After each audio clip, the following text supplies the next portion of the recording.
بسم اللہ الرحمن الرحیم۔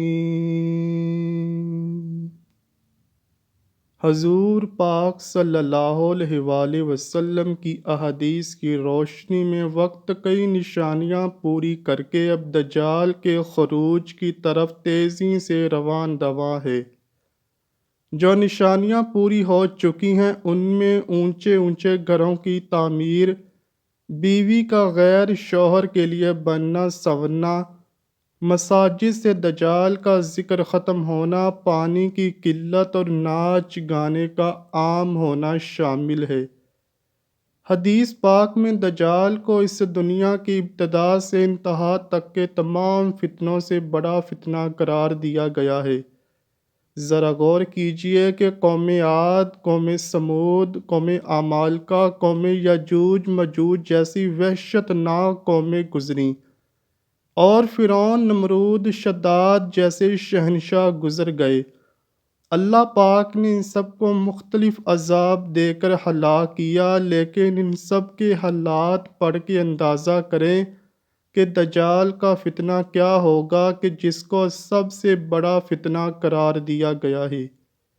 بعض شخص یہ خیال کرتے ہیں کہ دجال ایک نظام کا نام ہوگا جسے دجالی سسٹم کا نام دیا جاتا ہے، لیکن ہم بتاتے چلیں کہ دجال ایک انسان ہے جو کہ اس وقت بھی دنیا میں موجود ہے اور قید ہے۔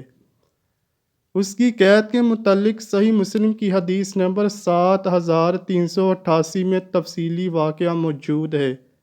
رسول محترم حضرت محمد صلی اللہ علیہ وآلہ وسلم ہر نماز کے بعد دجال کے فتنے سے اللہ کی پناہ مانگتے تھے، تاکہ امت کو اس طرف رغبت ہو کہ وہ بھی دجال کے فتنے سے اللہ کی پناہ مانگتے رہیں۔ حضور صلی اللہ علیہ وآلہ وسلم نے فرمایا، ہر نبی نے دجال کے فتنے سے اپنی قوم کو ڈرایا ہے، میں بھی تمہیں اس سے ڈراتا ہوں، اور ایسی بات بتاتا ہوں کہ جو اس سے پہلے کسی نبی نے نہیں بتائی، وہ یہ ہے کہ دجال کانا ہوگا۔ دجال کے معنی بہت زیادہ جھوٹا اور مکار شخص کے ہیں۔ یہ شروع میں خود کو مسلمان ظاہر کرے گا، لیکن پھر نبوت کا اور بعد میں خدائی کا دعویٰ کرے گا۔ اصل میں یہود سے ہوگا۔ وہ ایک جوان دراز قد، ایک آنکھ سے کانا، دوسری آنکھ میں لالگی، سینہ چوڑا اور اندر کی طرف دھنسا ہوا، پیشانی چوڑی ہوگی جس پر کافر یعنی کافر لکھا ہوگا، جسے ہر شخص آسانی سے پڑھ سکے گا۔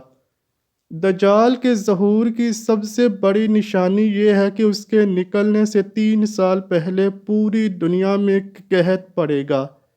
پہلے سال زمین 1/3 پیداوار روک دے گی اور آسمان 1/3 بارش، دوسرے میں 2/3 پیداوار اور بارش رک جائے گی، اور تیسرے سال نہ بارش ہوگی اور نہ ہی پیداوار، جس سے تمام چوپائے ہلاک ہو جائیں گے۔ تب دجال کا ظہور مشرق سے خراسان سے ہوگا۔ اس بارے میں حدیث کی تمام کتابوں میں متفقہ علیہ ایک حدیث موجود ہے جو کہ نواس بن سمان کلابی رضی اللہ تعالیٰ عنہ سے مروی ہے۔ وہ فرماتے ہیں، ایک دن حضور پاک صلی اللہ علیہ وآلہ وسلم نے دجال کا ذکر ایسے انداز میں کیا کہ ہم لوگ لرز گئے۔ اگلی صبح جب ہم حضور پاک صلی اللہ علیہ وآلہ وسلم کی خدمت میں حاضر ہوئے تو انہوں نے جان لیا کہ ہم لوگ کل کے ڈرے ہوئے ہیں۔ حضور پاک صلی اللہ علیہ وآلہ وسلم نے پوچھا، کیا معاملہ ہے؟ ہم نے عرض کیا، یا رسول اللہ صلی اللہ علیہ وآلہ وسلم، کل آپ نے دجال کے فتنے کی سنگینی کو بیان فرمایا تھا، جس سے ہمیں گمان ہونے لگا ہے کہ وہ ہمارے قریبی کھجوروں کے باغ میں ہے۔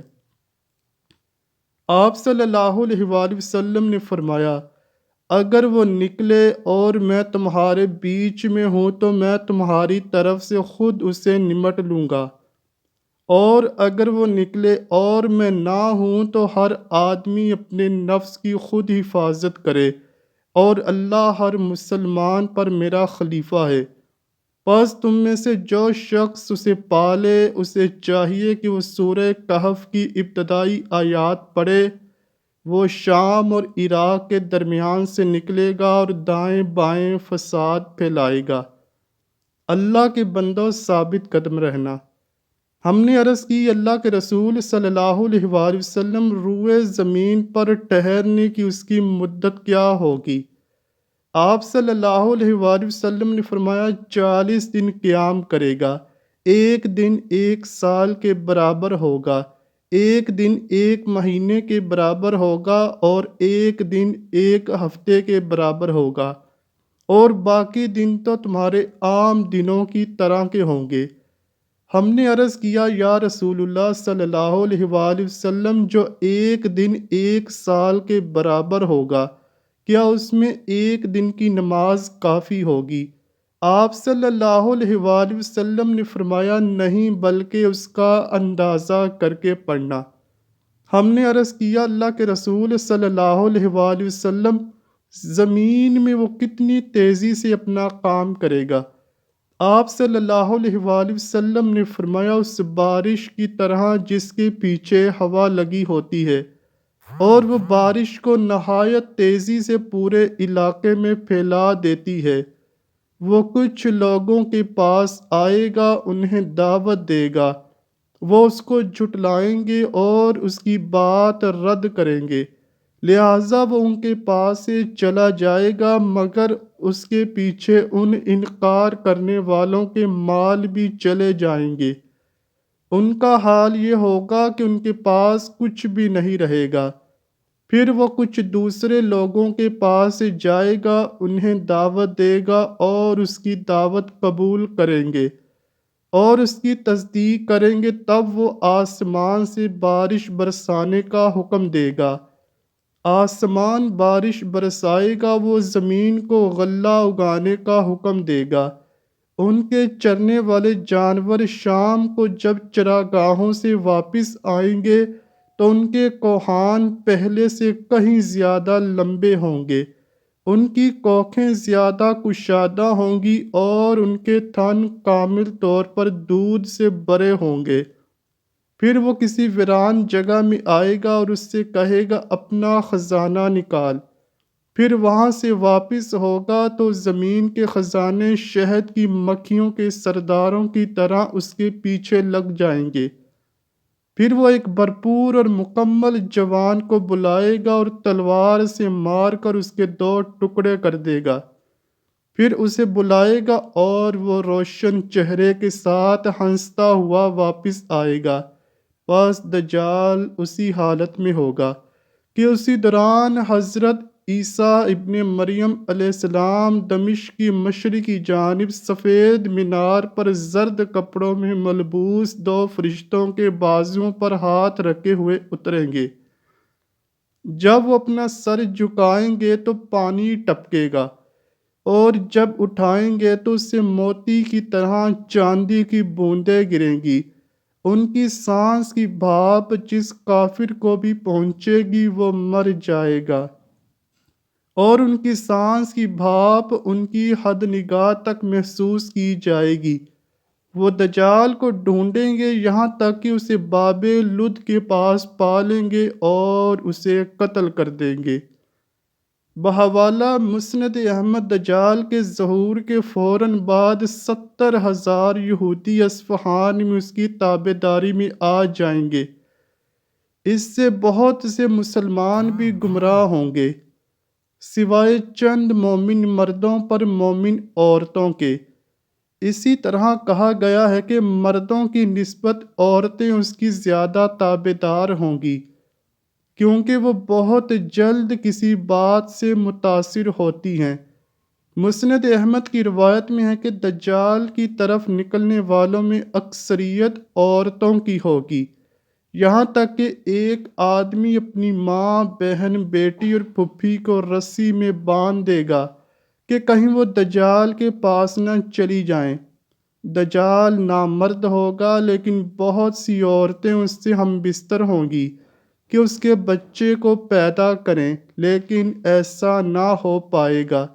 ان عورتوں میں زیادہ تعداد ان کی ہوگی جو بالوں کا جوڑا بنا کر سر کے اوپر والے حصے پہ باندھتی ہیں، لیکن پھر بھی دجال بے اولاد ہی رہے گا۔ وہ ہر ملک میں داخل ہوگا اور لوگوں کو اپنا فتنہ سمانی سے گمراہ کرے گا، سوائے مکہ اور مدینہ کے، کیونکہ فرشتے اس کی نگہبانی پر مامور ہوں گے۔ وہ اپنے ماننے والوں کو جنت کے مزے دلوائے گا، جبکہ نہ ماننے والوں کو آگ میں جلائے گا، لیکن اس کی جنت اصل میں جہنم ہوگی اور جہنم اصل میں جنت ہوگی۔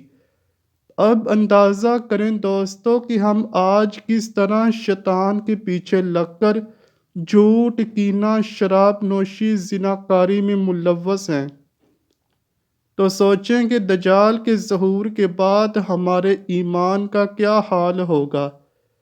چنانچہ حدیث پاک کے مطابق اگر ہم چاہتے ہیں کہ دجال کے فتنے سے محفوظ رہیں تو سورہ کہف کی ابتدائی آیات یاد کر لیں اور روزانہ پڑھیں۔